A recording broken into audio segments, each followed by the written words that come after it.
CWC సమావేశం జరగడం ఇదొక హిస్టారికల్. అందులో ఎవరైతే గతంలో 3 సార్లు ప్రధానమంత్రి అయినటువంటి ఓబీసీ ప్రధానమంత్రి నరేంద్ర మోడీకి ఆలోచన రాలేదు.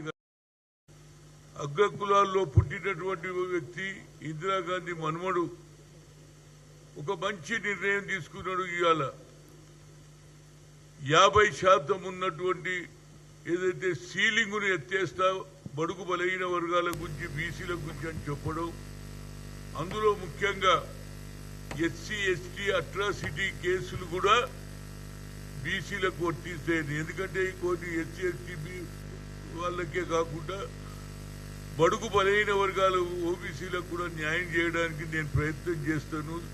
50% సీలింగ్ ఎత్తేస్తాను. అంతటితో ఆగలే, ప్రభుత్వం తీస్తున్నటువంటి పెద్ద పెద్ద కాంట్రాక్టర్స్ ఏదైతే రోడ్డు కానీ బిల్డింగ్లు కానీ చేసే కార్యక్రమంలో కూడా బీసీలకు రిజర్వేషన్ ఇవ్వాలే. వాళ్ళు ఎందుకు చేయలేరు? కేవలం అగ్రకులాల వాళ్ళే చేస్తారా?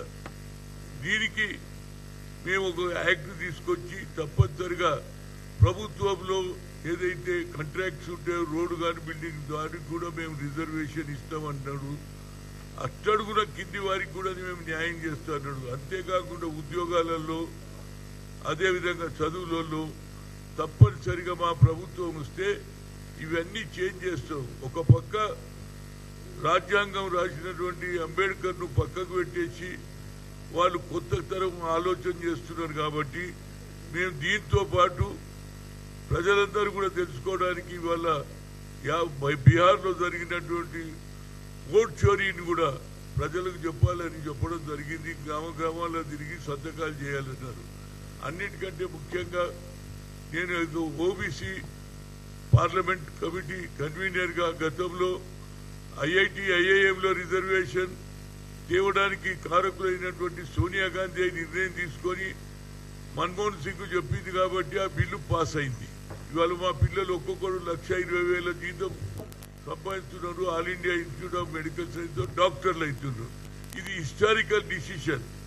దీన్ని మనం ప్రజల దగ్గర తీసుకోవాలి. అదేవిధంగా మన దగ్గర 42% ఏదైతే ముఖ్యమంత్రి గారు కేబినెట్ లో నిర్ణయం తీసుకొని అసెంబ్లీలో బిల్లు పాస్ చేసి ఈ ఎన్నికలు కూడా జరపడానికి లోకల్ బాడీలో ప్రయత్నం చేస్తుంటే ఆల్రెడీ కొందరు కోర్టుకు పోతున్నారు.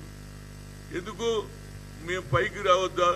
అదేవిధంగా నేను మా ముఖ్యమంత్రి గారు కోరేది ఏంటంటే ఈ ఎలక్షన్ జరిపించాలి. ఎంత తొందరగా జరిపించాలి. క్యాండిడేట్లు కూడా రెడీ ఉండాలి. మహిళలకు రిజర్వేషన్ కూడా పెంచుతా అని చెప్పిండు.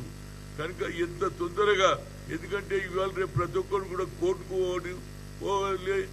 బడుగు బలహీన వర్గాలకు అన్యాయం జరగాలని చూస్తున్నారు. ఒక కేసు అయితే కొట్టేసిండ్రు.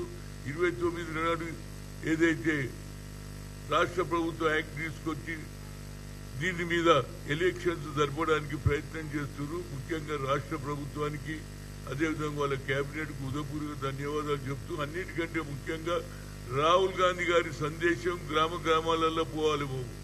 ఎట్టి పరిస్థితులలో ఈ యొక్క సదవకాశం ఎవడు అడగలే మనను.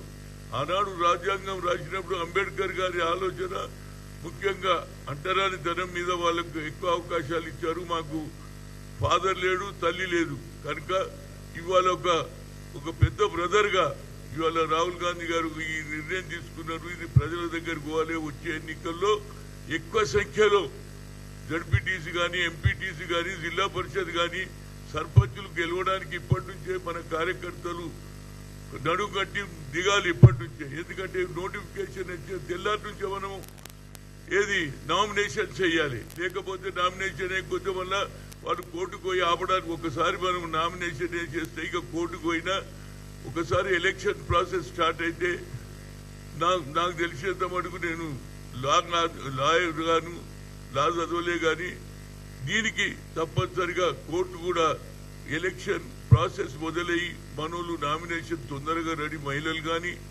ఆ రిజర్వేషన్ ప్రకారంగా రెడీగా ఉండాలి. ఇమీడియట్ గా నామినేషన్ చేయాలి. అప్పుడే మనకు న్యాయం జరుగుతుంది. ఈ ప్రభుత్వం యావత్ భారతదేశంలో ఎవరు చేయని పని రేవంత్ రెడ్డి గారు చేశారు. ఎందుకంటే రాహుల్ గాంధీ సందేశాన్ని తీసుకుపోవాలనే ఆలోచన అంతటితో కాదు. మనకు నిజంగా న్యాయం జరగాలంటే రాహుల్ గాంధీ దేశానికి ప్రధానమంత్రి అయితే మనందరికీ లాభం అవుతుంది. అందరూ కూడా నడుము కట్టి తిరగండి. ఇప్పటి నుంచి గ్రామాలకు వెళ్ళండి. ఏ గ్రామంలో ఉన్నారో పట్టణాలు ఇచ్చేసి సొంత గ్రామాలలో పోయి క్యాండిడేట్లు తయారు చేయండి. మహిళ ఉంటే మహిళ, ఏది జెంట్స్ ఉంటే జెంట్స్. ఇమీడియట్ గా ఫస్ట్ అది ఏదైతే నోటిఫికేషన్ వస్తుందో ఎలక్షన్ ప్రాసెస్ మనమే మొదలు నామినేషన్ చేసేస్తే ఈ ప్రాసెస్ జరుగుతుంది. వచ్చే ఎన్నికల్లో తప్పనిసరి